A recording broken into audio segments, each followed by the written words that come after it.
They were ready to accept him again. And this was a great source of encouragement. Now, there's some benefits to repentance. Obviously, we know this, but not only did the Corinthians, not only were they weighing heavy on his mind because of their sinfulness, but he was also heavy in heart because of the distance that had been created by that first letter. He felt guilty. He felt like he was responsible. So I just want to try to make this a little bit personal tonight by asking this question, then I've got a couple of quick wrap-up thoughts here. Have you ever been in that place? I'm sure that's a rhetorical question. We all would say, yeah, I've been there. In other words, you ever been at odds with someone that you love?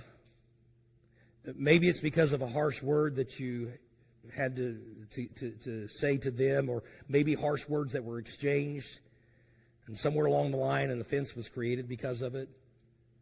You see, what I'm getting at is when a spouse or a child or a friend, somebody that you love, gets to a place in their life where they refuse to speak to you over an offense, whether it's a real offense or one that is contrived from misunderstandings.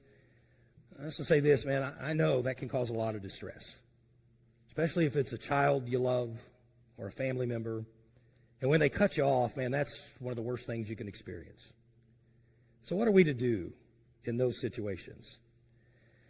Well, really, the only thing you can do is allow the Lord to work in their heart.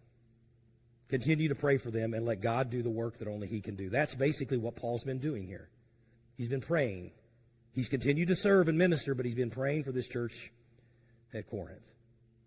So let's take a couple of quick applications here, and we'll be done in just a minute.